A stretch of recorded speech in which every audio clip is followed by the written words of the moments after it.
Hello there, guys. Welcome back to another episode of E&Ftv.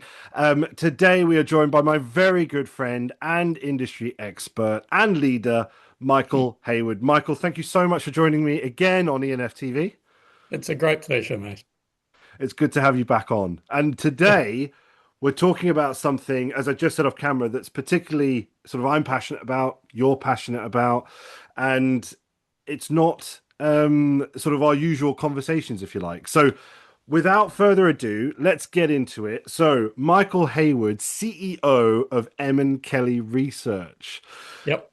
What is Emekeli Research, Michael, and why did you create it? So Emekeli Research is effectively the equivalent of STR, but for meetings and events. Okay, So why did I create it? When I moved back to Australia, I was starting afresh and thinking about what areas I wanted to focus on. There were quite a few established consulting businesses in that part of the world. sure. And something that you and I have been working on and talking about in London for years now Yeah, of is meetings and events revenue management. course. And it was something that when I was talking to people in that APAC region, Hmm. that there was a real recognition that it's about time as an industry we took those revenue management principles and processes that we do so well and are so well established on the bedroom side of our business into Yeah, meetings and events because it is a really profitable side of our business. It does drive high performance. So yeah, many people were saying to me, when meetings and events is doing well, you don't have to worry about the budget. The whole place does well. yeah, So there, yeah. there was that understanding of the value of it. And it really made me think back to my early days in revenue management. Hmm. When OTAs were just coming in, revenue management was really getting established. We were having conversations about yield management, inventory management, all of those sorts of things, and dynamic pricing. Hmm. But when you look at meetings and events and you really go back to those first principles of revenue management, Yeah, in the early 2000s and late 90s, we had STR that would allow us to see if we were trying a new strategy, if we had a change to what we were doing with our pricing, was it working? Well, hmm, we had the benchmarking to allow us to see that. yeah. That doesn't exist in meetings and events in the way that a revenue manager would want it. Sure, sure. So, I do my work with the Leon Institute of Higher Education. Hmm. Um, in my lecturing that I do there, you're very much reconnecting with those foundation principles of revenue Yeah, management, capacity, perishability, demand-based pricing, all those sorts of things. And as we've talked about with the industry leaders in London, and hmm, as I've been talking about with our industry leaders group in Melbourne in Australia, yeah, there are no industry standards that measure how busy you are or yeah, measure your spend. USALI gives us a revenue per available square meter, which sure. is like having a RevPAR but not having an occupancy or an average rate. Hmm. So, coming back to your question, this is a real passion for me to be driving the industry forward to Yeah, come up with the industry standard metrics for how busy you are, yes, how well you're getting optimizing your spend, and then the balance between the two. Because that's a classic revenue manager's challenge, trying to be yeah, as busy as you can and driving that side of it and optimizing the spend when you've got plenty of demand and that balancing act between the two. But fundamentally, when you start working on meetings and events and you start looking at metrics, you recognize the need for benchmarking, but you also recognize that even that foundation principle of capacity has two parts to it. yeah, It's a per person or delegate capacity as well as a square meter capacity. So fundamentally, it is more complex than just selling a room night. sure. And you know me, sounds like a challenge, doesn't it? Bit of complexity, bring it on. So we've worked really hard with the London leadership group, industry Yes, leaders group that you've been chairing for some time. We've set one up in Melbourne in Australia. We came to exactly the same conclusions. We've yeah, been connecting with some academics, including Sherry Kimes from Cornell, yeah, uh, based on some work she did 25 years ago, amazingly, in Yeah. Singapore. I remember you But telling there's me been about no that. progress Yeah. on it. Yeah, yeah, yeah. I bet she probably felt the same. How has the industry not progressed In a from 25 years ago? quarter of a decade, how have we not progressed? So, Yeah. short answer to your question, now that I've danced around it a little bit, what am I doing with Emekeli Research? What is Emekeli Research? It is a revenue management approach Yep. to meetings and events benchmarking Yep. with the foundational drive to set industry standard metrics that will allow us to make better business decisions. Yep. That's it. That's a beautiful and concise way of putting it, I've got to say. So Thank you. I suppose with Emekeli Research, then, who is this product aimed at? So, is it aimed purely at hotels? Is it aimed at venues? Is it aimed at anyone and everyone? And I suppose how is it going to enhance Emekeli Research's clients' business, but Yep. also more, I'd say, just as importantly, the wider industry of meetings and events? Love it when I get a three-part question. Hmm. The second and third parts are fantastic, and I'll come to those in a moment, which is talking about how does this allow business to make better business decisions. But the first Sure. part, who am I aiming at? So the primary group I'm starting with is hotels Yep. with, in most cases, it's certainly above 250 square meters. Yep. So I know for our American audience, you work in square feet. Um, I'm sure one day I'll be able to do the conversion. Yeah. Here in Europe and in APAC, we work in meters, so 250 square meters or more. Yeah. That's the kind of size. And we've got clients that are well north of 2,500 square meters. So it's Sure. at the starting point for you to be making enough money from it to be worth the focus to generate 5 to 8% increase in revenue over the next few years as you build that revenue management culture. That's where I'm finding the sweet spot is from that point up. Yeah. And the Yeah. Yeah. pricing for our product changes based on the amount of space you've got. Right. Because that's where your revenue generation and that's where the value you get from it comes from. Two quick reasons why I'm focusing initially on hotels. Yeah. Hotels have got well-established revenue management cultures and understand the value of revenue Hmm. management. And they've been using for decades benchmarking like STR and Of our dear course. friends at Hotstats, all of that. Yeah. So none of this is new other than it's applying it to meetings and events. Yeah. So that's the who. But I'm absolutely delighted to be talking to people like Katya at Silverstone, and there's others on the venue side who've come to me. Yeah. We're talking to some of the guys at Melbourne Convention Exhibition Centre and some of the organisations that represent venues who've got a lot of data, but they're Yes. interested in us doing different things with data that may help them look at their businesses differently. So Yeah.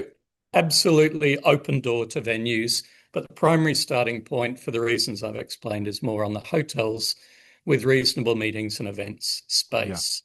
Yeah. Yeah. Now, second part of your question, the biggest part of the value people get from it. So I was mentioning there aren't any standard metrics in the industry for meetings and events. And there's no one taking a revenue management approach to meetings and events benchmarking. But Hmm. I'd go a step further. There is no lighthouse. There is no OTA insights. There is no scrape of the internet that shows you how your pricing is positioned against the markets. Hmm. So by collecting data from your competitors, by giving you a measure of how you're performing compared to your competitors, including indices, so the equivalent of your ARI, MPI, RGI that you get from STR, we're delivering the same thing on our key 6 metrics. Yeah. So you will, from this, have insights into where your pricing sits Yeah. compared to your competition by square meter, by delegate, and by event. Yeah. So that's something you can't get from a scrape and you can't get any other way. Mm. The second thing you get, which you don't get any other way, is insights into demand. Sure. And a lot of your revenue management decisions and strategies are based on understanding demand. Yeah. Give me a 200 bedroom hotel, 2 years of history. I've got a reasonable idea just off that on what the demand changes are when there's school holidays, when there's Hmm. major events, all of those sorts of things. Same hotel's probably going to have 6 or 8 meeting rooms, and probably one of them's the ballroom. So give me 2 years of history on 6 or 8 rooms. Do I really know what the demand is? No, Mm. it's nowhere near enough information. Give me 2 years of history on my entire market. Now that's starting to become really valuable. Yeah. On my competitor set, I've now got a big enough amount of information for me to understand the demand characteristics and make better demand-based pricing decisions Yes. rather than just making it on pretty sketchy, limited data. Yeah. So, based just on those two things, before we get into anything more exotic than that, the ability to make better decisions based on understanding where my price sits in the market and Yeah. what the demand is on the market. Do that, and it's a pretty good start for Yes. making better decisions further down the track. Yeah. So Absolutely. that's the guts of the who and the what and the Yeah. why. I like it. I like it. Cool. And with regards to pieces of software like this, because we are seeing incredible advancements and developments, within obviously the leadership group that I've got in the UK. I know that Yep. you said you've had similar results over in Australia, of course. And with regards to what you were saying about the metrics and measurements, so your benchmarking will effectively work really nicely with what Danielle, as you know, had popped into, well, what we've developed over the last four Absolutely. years.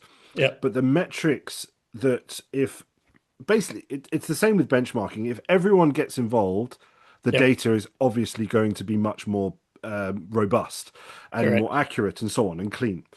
Yes. With the metrics that have been decided on, if everyone uses those metrics, the benchmarking then becomes even easier to be able to Yep. establish, right? Because everyone's running Absolutely. off the Look, same. Yeah.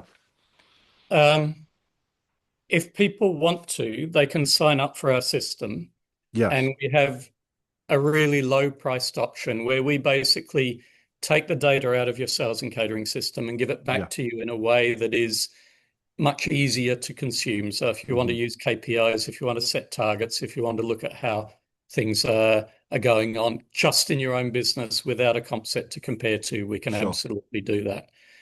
Another thing that we're doing with a few people at this starting stage, because we're only just in the very early stages of this, is we're getting groups of hotels coming to us and we're giving Hmm. them each hotel compared to their group.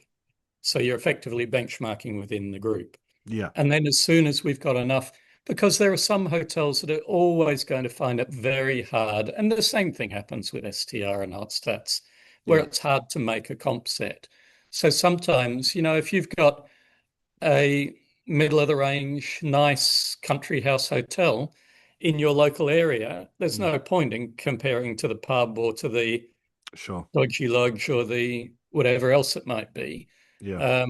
It's much easier for you to say, well, we're in a group of a whole lot of similar properties. Now, there'll be Yeah. major events in your area. That's fine. You understand what's going on.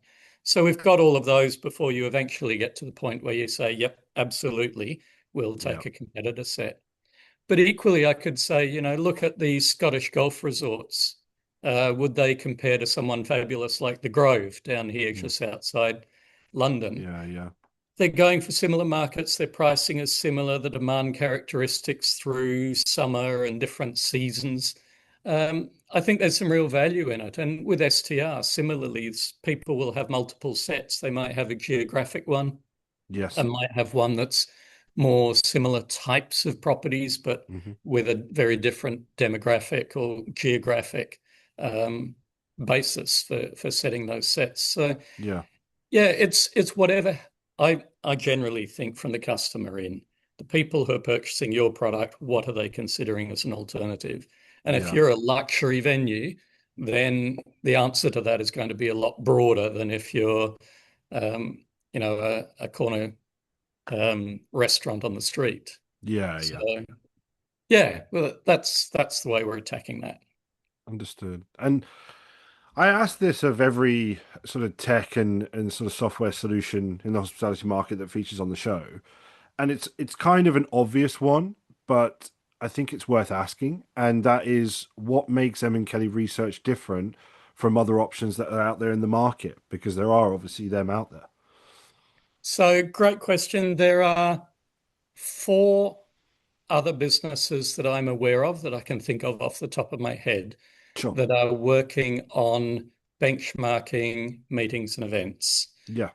All four of them take a sales approach. Hmm. Of My background is revenue management. So, what makes course. us different is we're taking a revenue management approach. Hmm. Um, if you want to think more broadly beyond meetings and events, you could sign up for Hotstats. STR has some P&L benchmarking as well, and you can get a couple of lines of meetings and events as part of that. But the Sure. key thing is we're taking data out of a sales and catering system. Hmm. So we've got much richer details about what's going on a space by space basis, whether it's the Yeah. whole ballroom, part of the ballroom, breakout rooms, boardrooms, whatever it might be. Because we're taking the data from the sales and catering system, it Hmm. gives us the ability to do things that you can't do if your data is based on what's going through PM accounts in the PMS Sure. or through the accounting system. So really, from a revenue management point of view, I want us to be optimizing the top line performance of the Yeah. space we have dedicated to M&E. So I Yeah. need to collect data from that sales and catering system.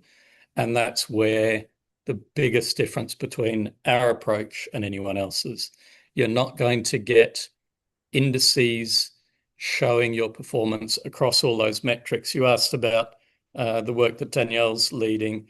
Yeah. We've pretty much got all of those metrics covered now, Right. with the exception of conversion, Sure. because conversion can't be benchmarked without having reliable data. And I think anyone that's listening to this would recognize, try and find seven hotels that consistently handle their conversion data the same way. I knew exactly I'm where you were yet going to with find it. that.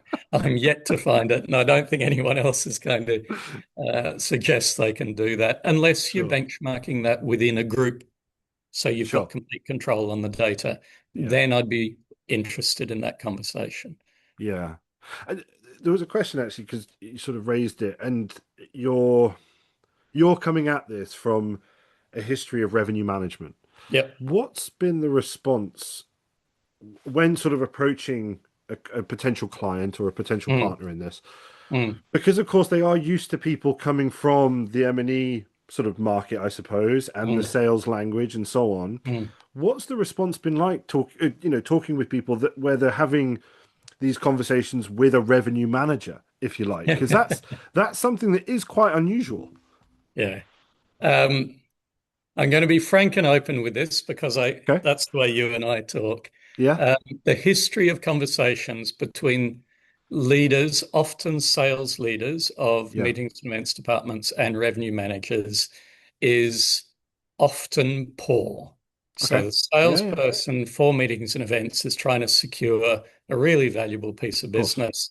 The revenue manager seems to only give a fig about the bedroom side of the business, won't give them the kind of rate that they need to be able to Yeah. secure the M&E business. And there's obvious frustration that spins off from that. So I don't always do myself great favors by saying, here's a meetings and events approach, a Sure. revenue management approach to meetings and events. But putting that to one side, um, it's been really interesting to see the variety of responses and Yeah. reactions. There are some people who just can't wait and are really keen to do something new and get a lead and get a competitive edge on the market. There Sure. are others who are quite cautious and want everybody else to go first, um, which I find difficult to get my head around because I'm one of those people who would not want to be the last one in my market to get Yeah. a competitive edge. Um, So one of the things I've been talking with you just um, in general conversation, because you're really good at making strong connections with people, is how do I make connections and have the right conversations with people who are really cautious about going into something that is Sure. quite new like this, and Yeah. particularly if they're not from a um, revenue management geekery background, as someone like me is. Geekery. I like that. I like that. The That's going to new go in word the for you title of this today. video. Well, But no, it's I think it's honestly, interesting. I've had so Yeah. many people say to me over my career that I'm not a normal revenue manager because Mm, I'm not just someone that gets buried in the spreadsheets and buried in the sure. data. The motivation for this is honestly, how cool would it be to make a step change in the way our industry does Yeah. M&E? Doesn't that's worth getting out of bed for, I reckon. Absolutely. And again, I was only talking to Alex Drinkwater not Oh long yeah. ago about how almost unrecognizable the Mm, M&E industry is now mm, compared to where it was before we started this journey, say mm, 5, 6 years ago. mm, The advancement in tech, the advancement in the education side, the mm, advancement in the metric side. We've seen so much development and we've seen so much buy-in from the mm, industry as a whole that this is such an exciting area of the mm, industry to be in right now. And I'm mm, so excited to see where the next 3, 4, 5 years takes us because it's going to be almost unrecognizable from where we are now. mm. Yeah. Well, I'm sat here at the Ibis Wembley, hence the background with the lionesses, which the Yeah, key here is very proud of. She's loved being part of that. And for me, visiting her and getting an understanding of how a venue like that yeah, drives demand. I've been popping in to see her for a while now, and the understanding of different same venue, yeah, different types of events, yes, whether it's sporting, whether it's concerts, and all of the other things that happen that impact them. We were talking this morning about tube strikes and hmm, the impact that that has yeah, on how people come to major events here. So, yeah, I'm really enjoying that. Big venues, major events is new mm, territory for me. But as you know, I've been working on the rail revenue yeah, management side for a while now.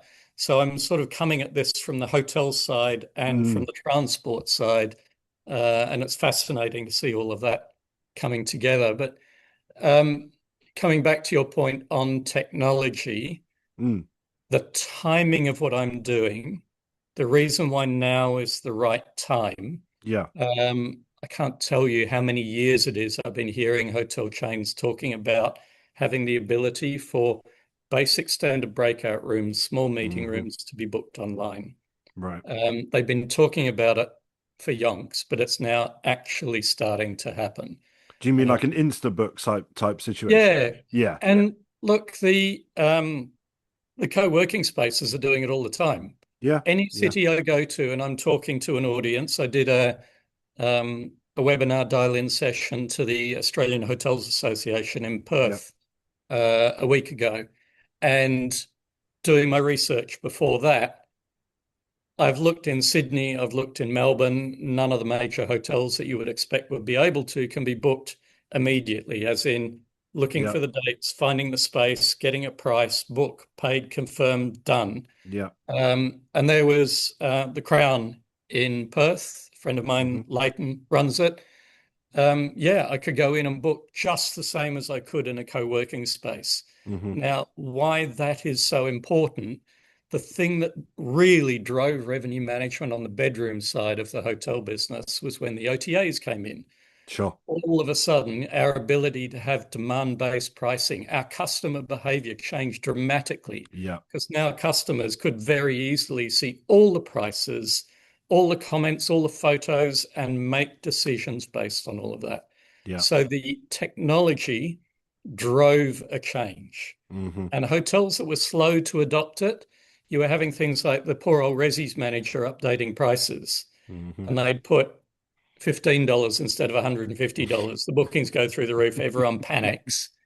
And then the next thing you know, let's get a system that can do our channel management for Yeah. us. Let's get a revenue management system that helps us make the right pricing decisions. Let's pay for a subscription so we can see all the competitor pricing. Hmm. That's really close to us. It's on the near horizon. Yeah. That is going to start to drive our hotels, meetings, and event spaces. Yeah. So really, we're at this stage where, as I said before, when that hit the bedroom side, we already had benchmarking, we already had metrics, we already had Yeah. all that stuff.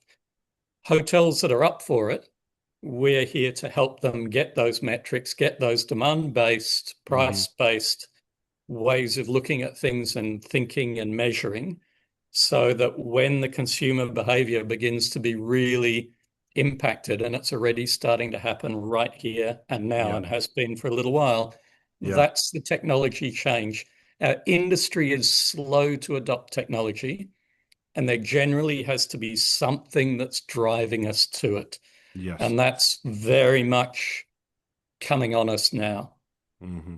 Yeah. Yeah. And this is actually an interesting one. So you're always out and about meeting with people non-stop. Every time I ever talk to you, you're in a different lobby of a different hotel all the time, right? Um, but your sort of position now as a tech solution within the industry, Yep, I imagine you're having very different conversations to what you would within obviously your other business. yep. What key maybe movements or trends are you seeing right now in the M&E sort of space, whether that be from a tech solution perspective or from a wider need perspective? Because I can imagine you're having some unbelievably interesting conversations with all sorts of different venues, hotels, and also, are you seeing maybe different trends over here to what you would see out in Australia? Yeah, I mean, we've already talked about how technology is beginning Yeah, to impact us, the influence that we're seeing from those co-working spaces. yeah, Um, and as you say, when I meet with people, mm, when we meet with our corporate counsel in Sydney, she finds it quicker and easier to book a meeting space and a co-working space. yeah. She doesn't book hotels because it's not quick and easy. I mean, fill in an RFP That says form and itself, wait for doesn't someone to get it? back to me. Yeah, that's Carly's just not going to do that. Um, so let's take that for granted for a moment. Sure. Um, I think more broadly, it's the impacts of those different areas. And some of the inquiries I'm starting to get, this kind of links back to your question before of who we're talking to. Yeah, Um, when I talk to people who are primarily sales in their function, and that yeah, is normally where the leaders of the meetings and event space come from, there is a hesitancy and a caution in looking at what we're talking about.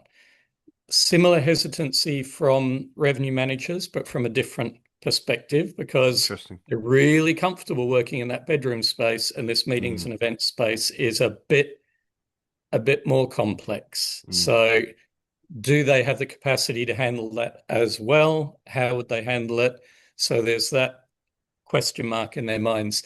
The people who get it straight away and mm. are just fantastic, how soon, are the Yeah, asset managers.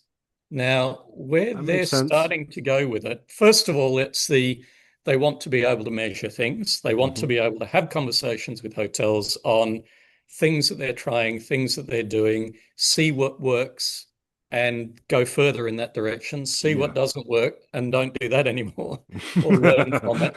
That's the mindset of an asset manager. That's a big part of how they want to work. So I've Yeah. had one or two people say to me, why would I give my asset manager another stick to beat me with? And that makes me a little sad because for me, this is a starting point that you can build from. And this is a way of giving you metrics to show the success that you're generating and the Mm, value that you're adding to the business by taking this approach to it. yeah. So maybe that's just the way I think and the way I work. This is opportunity, an opportunity greater than risk. Yeah. But further down the track, the conversations I'm starting to have with these asset managers is for the amount of space that I've got dedicated to meetings and events, what's the value of it? What Yeah. types of rooms are generating the greatest value? How could I optimize this better? Hmm. Now, Yeah. inevitably, there are some conversations on some spaces that there just isn't demand for. Yeah. And Yeah. Yeah. maybe that, that dodgy little boardroom at the back end of nowhere with no natural daylight, that part of that hotel is always going to be a difficult space Yeah. to work with. Whereas there may be other types of rooms that can work really well. I've Mm. seen hotels convert back of house spaces into small meeting rooms, Yes. and non-revenue generating space all of a sudden becomes revenue generating space. Hmm. Um, so to me, that's a really interesting direction, and that's where quite a bit of drive for the conversations we're having, very different types of conversations. How Yeah. do we utilize our space? What's the best mix of revenue generating space? Yeah. And I've got classic examples from things like when I was in IHG, Holiday Inn Expresses with these massive breakfast rooms, similar to what I'm sat in here at the moment at the Ibis. They're built to be able to do a Sunday morning breakfast Sure. when every bedroom's got two people in it and everyone comes down for breakfast in the space of about 90 minutes. The rest of the week, there's a big chunk of that space that's just empty. Now, Mm. if you can find a way to separate it off and do small meetings, instead of it just being dead space waiting for Sunday morning to happen, Mm. now it's revenue generating. Those are the conversations that I'm beginning to have and looking forward to having more of, because Yes. that's a way to invest in a property to make it perform better. And that's pretty cool to be part of those sorts of conversations. Yeah, absolutely. I mean, what well, one of the points that came up during one of our meetings, I think it was last year or the year before, Mm. um, and it was the point that we were looking at owners, operators, or of course asset managers, looking at the hotels, and deciding to basically convert meeting space into bedrooms because that's what makes sense. Do you feel that software like yourself, look, well, tech solutions like yourself are able to help in those situations where actually that's not the best way to use your space? That's not the best way to go about it. Actually, being able to optimize your meetings and event space will actually yield more money coming into the business. Is that where sort of that tech is also positioned Uh, to build that case, I Simple suppose? answer is yes. But I have to say, because of how early we are in this journey of bringing revenue management principles and processes to meetings and events, Yeah, I'd be encouraging people to say, take more of a revenue management approach, because in yeah, the early days of demand-based pricing and revenue management practices coming into mid-scale hotels across the world, we were delivering 5 to 8% growth. hmm, So if you can change the top line, and we're coming from a lower base with meetings and events, yeah, if you can change that top line by 5 to 8% a year over several years, as you develop with the right information, better business decisions, the principles and processes, should we be taking that small piece of business and a long lead if it's going to then displace another piece of business? sure, And remember, in meetings and events, you've got an even greater issue with displacement, where if you sell a third of a room that can be of a course, large room yeah, or a yeah, smaller room, now you don't have the opportunity to sell the big the room the anymore. big room, yeah, So that displacement issue is a far more burning live issue, that lead mm, time conversation about what is a good piece of business to take and sure, what price to be setting on a longer lead for a particular type of business. So yeah, yeah, anyone that's having conversations with me along those lines, I'm trying to ascertain um, whether the question comes from not making the most of what you've got. yeah, Do you want to just give up, or do you want to give a good crack at yeah, getting it to work for you? I've got case studies from earlier in my career from properties that really struggled as full service hotels yeah, that were being converted into economy hotels or budget hotels. Look, in those cases, don't have a ballroom in a dodgy lodge. Don't yeah, have a really low-end economy product with any kind of catering, because that's just not something you do. hmm, In that case, no argument. rack them and stack them, get the bedrooms in space. But Sure, any sure. full service property, I would strongly say let's sit down and have a conversation and have a look at, are we really getting everything we can out of it? Because Hmm. it may end up with a conversation around different types of spaces Yeah, and more flexibility in order to be able to secure demand that is there. really interesting. There you Really go. interesting.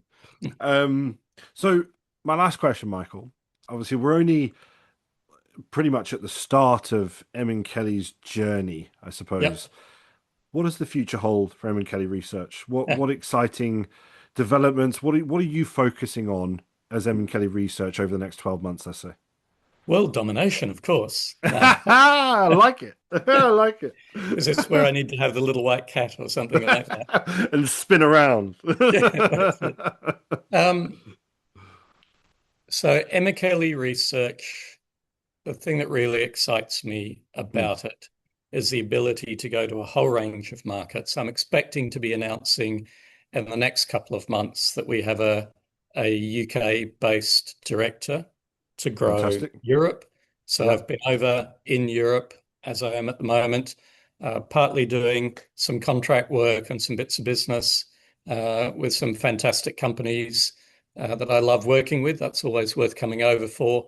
And I do sure. come over a couple of times a year, but it really feels like there is an appetite to Yeah, take this revenue management approach to the metrics for meetings and events and yeah, applying those principles and practices. So I'm really keen to grow it. The thing that excites me right now is growing it here. And then we've got Melbourne set up and running, developing into other cities in Australia and Southeast Asia. sure. So if you're watching this from Singapore, very keen to hear from you because you're very much on my list. But really looking forward to growing this simultaneously in Europe and APAC. Yeah. Um, and yeah, talk to me in 12 months' time. I'll hopefully have Well, some really, well, I'm expecting to have some really cool stories to share. this was actually going to be my plan, actually. So let's say same time next year, something like that. We I'd catch love to. up I'd and love to. see where Kelly Research is, what you've been able to achieve on two sides, well, maybe multiple sides of the planet, and see where things are then. Because again, this space, there is so much going on in this space right now. Absolutely. It's so Absolutely. exciting. There's so much opportunity, and I cannot wait to hear where things are at in 12 months' time. I think the one just final note I would say on all of this, Yeah, you and I have been having these conversations for a while. I got into this knowing it would be challenging. yeah, Um, it has been really tough to iron out the little thing. The next time you look at all of the definitions that are in mm, STR of how they measure revenue, how they count a room night sold, how you handle the data and you bring it in from different systems, it has been a lot of work to get to the point where I'm satisfied that yeah, the quality of the data w allows us to make better business decisions. yeah, That's really my testing point. Could I sure. confidently, with this information in hand, be making better informed business decisions? It's been a lot. It's been harder than I thought. I knew it would Yeah, be hard. It's been yeah, harder than I thought, but it's really worth doing it once you work through and iron out all of those issues with um, different situations, simple things like house use. yes. When the entire space is being used for a photo shoot, Hmm. have you booked out that space in the system? Yeah. Is it Mm, space sold? No. no. Yeah, How do you make sure that doesn't like change all of the figures? the skew the business. Yeah, Just to give yeah, you one little example. So yeah, yeah, yeah. it's been a heck of a ride, and I'm really looking forward to how this grows and matures over the next 12 months, 2 years, and beyond. Absolutely. Absolutely. Well, I want to say a massive thank you to you, Michael, for coming on the show. I know how busy you are, and I know how, you're flying here, there, and everywhere. But I really want to say thank you for coming on. Because again, the first time I saw the product was at the commercial leadership meeting I held in October last year. and that That's was right. with everybody else in the room. So Yep. I saw it for the first time then, and to hear the response, the feedback, Mm. and again, obviously I know you personally. I know that this has been a lot of work, and you've put so much into this, but to see it is something I'm sure you're incredibly proud of. I am. And I wanted to, just in closing, thank you very much for the way you have brought together those industry leaders over a couple of years now to really give us the opportunity to see that none of us was on our own Sure. thinking, getting frustrated with, well, why aren't we doing more with the potential of this side of our business? Yeah. Get us all in the room together, bring the tech people in, bring the educators in. And it's really given me the confidence to know that, yeah, now is the right time and there is Yeah. the appetite and we can do this. The technology is there, the Yeah. appetite in the industry is there. And quite a bit of it is thanks to you putting the time and effort into bringing the people together to I appreciate that. facilitate those conversations. So thank you very much for doing that. No, it's become a bit of a passion, I've got to say. So no, I appreciate it. But for anyone that's got to this point in the show, I just want to say a Yeah, massive thank you for you tuning in. I will put all of Emekeli Research links down below. So I'm sure if you are a hotel business that's in the UK or wider Europe, or of course in Australia or Southeast Asia, I know that Michael and his team would love to hear from you. So absolutely. Emekeli Research, watch out for them. They are coming through with all the best tech and software for you to be able to benchmark your M&E space. And I want to say a massive thank you for tuning into this week's episode. Don't forget to like the video, share your thoughts down below, and don't forget to subscribe to the channel. We're bringing you content every single Thursday with fantastic guests, just like Michael. And to do that, we need a fantastic community around us. So click that subscribe button, join the community, and we'll see you in the next one. Bye bye. Like and subscribe.